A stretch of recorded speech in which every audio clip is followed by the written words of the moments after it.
different types of cases that you ruled on?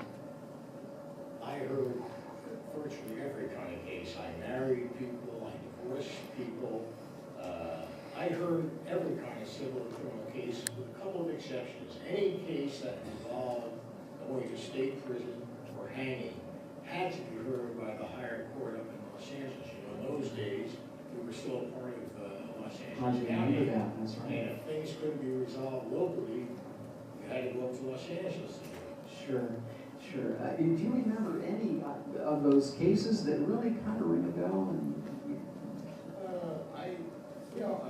Nothing in particular, but I do know that, as I said, I heard pretty much every kind of case except those few that had to go up to Los Angeles. Right. But here's one that I do recall. It was very unusual in many ways because both sides had lawyers. Both sides insisted they wanted a jury. So this was the case of Ambrosio Aguilar versus Dolores Garcia. It was a case for claim and delivery, which means one person was claiming that the defendant, Garcia, had property that the plaintiff owned. Both sides wanted a jury, so John Coughlin was the constable, had to go out and round up jurors. And we heard that case. A lot of the prominent people in town were witnesses in this case. Mark Mendelson, who owned the Mendelson Hotel, Rory Oliveris, names are all in here. We were coming through the El Toro area. Now that's a very sandy portion of the road in those days. Willow trees were lined on both sides, and there had been some holdups in that area before. Well, about 11 o'clock, and I was kind of half dozing. It was myself and one other passenger and the coach. And all of a sudden, I hear somebody yell, "Stop! Pass down the strongbox." All of a sudden, the driver took a shot at the bandit. The bandit returned the fire, actually seriously wounded the driver's knuckles. So, with holding the reins in one hand and losing control of the other, the horses took off. We had a runaway stage. I was able, fortunately, to climb out of the passenger compartment and get up and take control of the stage. We took the driver to the Rossin Ranch, which was up by El Toro, and we treated his wounds. And then I drove that stage all the way back to San Juan, strongbox intact. Wow. You're all right. It sounds to me like it was a great match. Did you ask her to marry you? I never had the chance. One day I was sitting in the telegraph office and I received a telegram from a man by the name of Peter Ronan. I learned that he and Molly had a relationship up in Montana, and this telegram was to Molly asking for her permission to take the stage to come to San Juan to renew that relationship. Well, I felt I had no choice. I took the telegram and looked for Molly, and I found her in the Sierra Chapel. I asked her to step outside, and we found a bench under some trees at the mission, and I showed her the telegram. She stared at it for a long time, tears in her eyes, and then told me to wire Ronan back and tell him to come to San Juan. Oh my goodness, what an emotionally difficult position it must have put you in. It was very difficult, but Ronan did come, and they were shortly after married in the Sierra Chapel. They moved back to Montana, and I used me, and yeah, I was helping him with a lot of the title issues, of which there were many that he had in those days. His son, Marcus, and I became very close friends. And as a matter of fact, when they used to go out on cattle drives, I would always be invited to be on the chuck wagon. One night, maybe I'm not bragging, but I happened to make the best chili around. And being Irish, I also told some of the best stories around. I have no doubt that you did. I'm sure that's very true, Judge. And I'm sorry I missed hearing any of the stories. And of course, even your chili, too. You know, you talked about being involved in boundary disputes and all of that. However, I don't mean to embarrass you, but I understand that someone said to you at one point that you had a rubber chain for the rich and an iron chain for the poor? Well, that's when I was doing surveying. You know, I had done surveying on the in South Carolina. I wasn't a licensed surveyor, but because of my knowledge of title law and because of my knowledge of the land grants, I wound up doing a lot of the local surveying. And yes, I really tried to be fair and honest, but that comment was made, but I don't think we have to discuss it further because I think some of the descendants of that individual may be in the room. Joe, you out there? Uh-oh. You know something, I think you're right. Knowing someone and the old families that are still, we're blessed to have the old families still here right now. I think we better switch gears. Despite that, I get the impression that you had a very good relationship with the townspeople, but also to expect somebody else to be here tonight. One of your dear friends, and I don't want to give it away yet because she still could come, but there was an issue. We had a little bit of rain last week, and evidently the creeks up there where she lives, or lived, are flooded, and she may have had a difficult... Maria, I'm here! Oh my goodness, look who is here. Well, ladies and gentlemen. I'm here, so don't worry. So sorry, the creek was a little flooded. Madam Helena Majeska, oh my goodness. And thank goodness she's here. Oh, you always look ravishing. Oh, Richard, my darling, you haven't changed a bit. Still as handsome as the day I met you. Let's don't go into years about that either. It is such a pleasure. I mean, we were worried about not making it, but we understand that the creek did flood over, but we're so pleased and honored that you come. What you see before you, who you see before you, is one of the foremost actresses of not only the European theater, but also the American theater. That even though she was from Poland, she became the foremost Shakespearean actress in America. Played with some of the greatest actors of her time, which we'll get into. So let's begin. You immediately created a special friendship with him, and you were just building that house down on Central Street. I will never forget the marvelous parties you threw there at that house.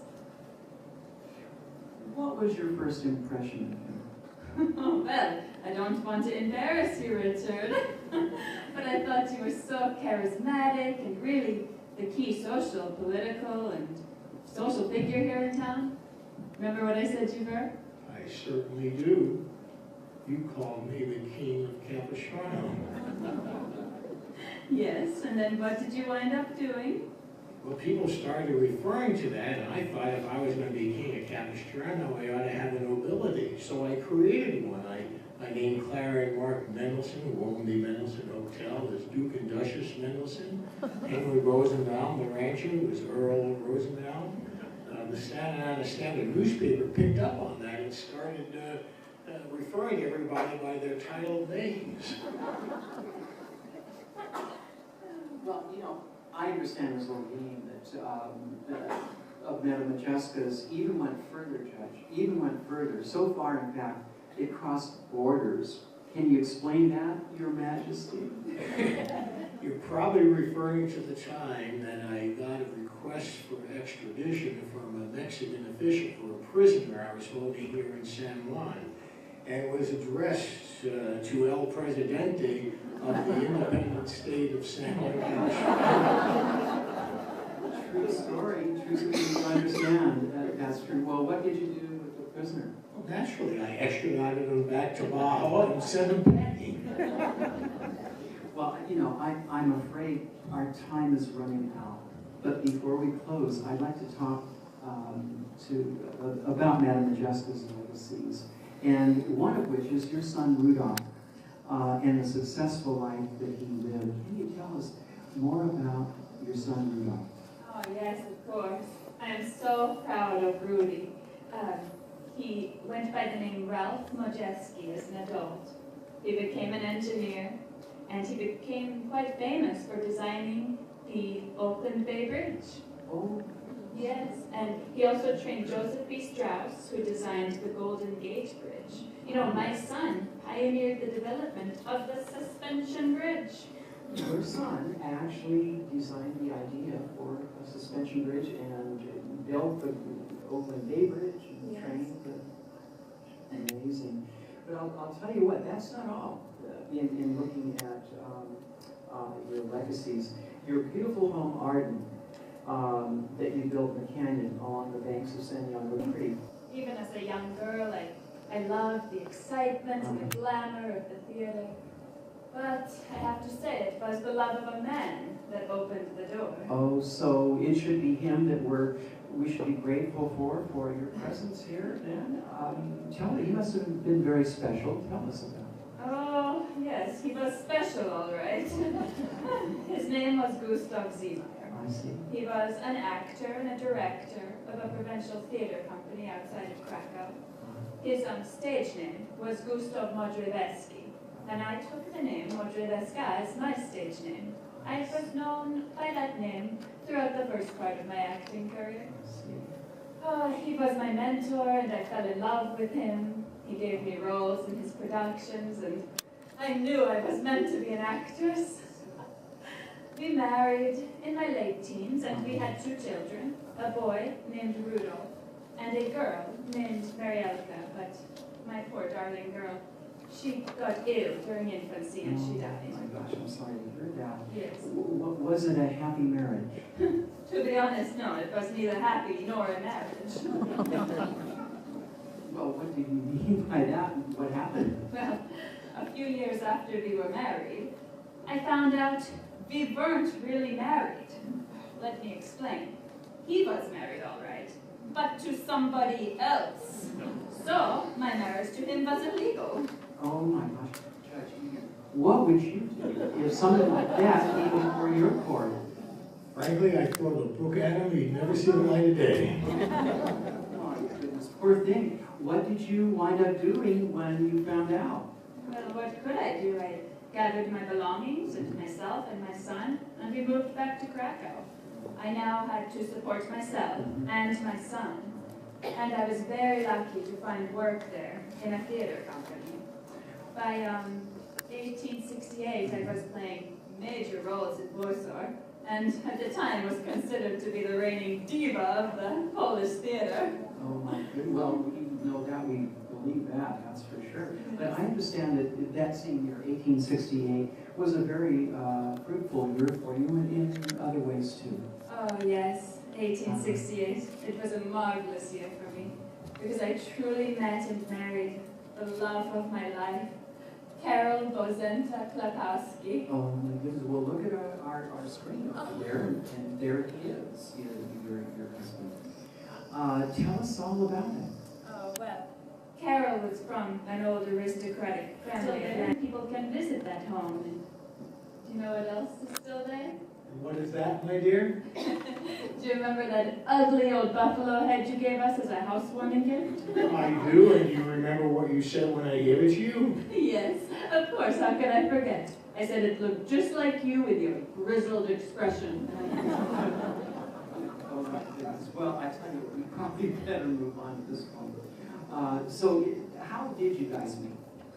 Well, And the city of Anaheim has honored you, in fact, by naming the park after you, Modjeska Park, as well as placing a statue of you at another park called Pearson Park. All this on top of your spectacular career that you graced us with, and your close association with our own Mr. Everyman over here. Yeah.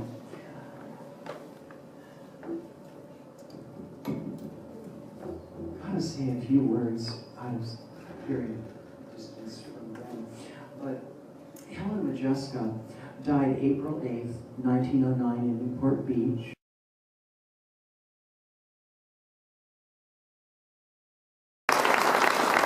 It's been, I can tell you how much pleasure this has given us, and we're certainly appreciative that you've come. But I do have a couple of announcements, very special announcements. In fact, we have sitting among us 2 families that are direct descendants, or certainly related to Judge Richard Egan. And the first, Mrs. Carol Franks and her daughter. Please stand. Where did you end up, Vicki, little lady? Carol Franks is, she is married to her husband, Ed Franks, who is the great-great-great-granddaddy, but we're certainly grateful that you folks have come. Now, also, I would like to thank, sitting right in front, Chris Sibley, Mr. Chris Sibley, who is president of the Helena Modjeska Society. And he has loaned us the replica costume here that you see Jessica wearing. As president of the Modjeska Society, has did you see? You want to sit here? Okay. Good night, everybody.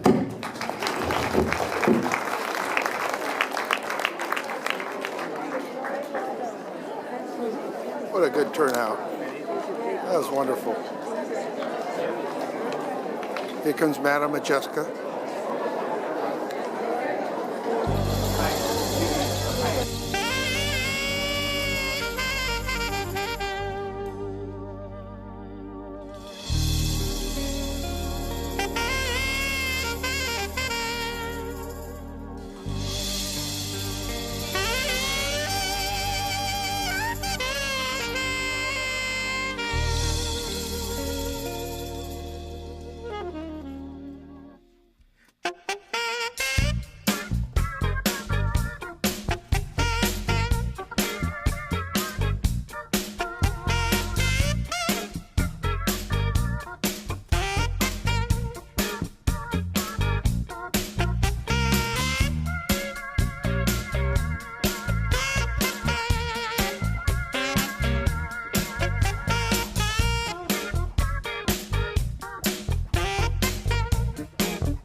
Okay, here we are. We're just closing up. You got some good footage there. Yes, I did.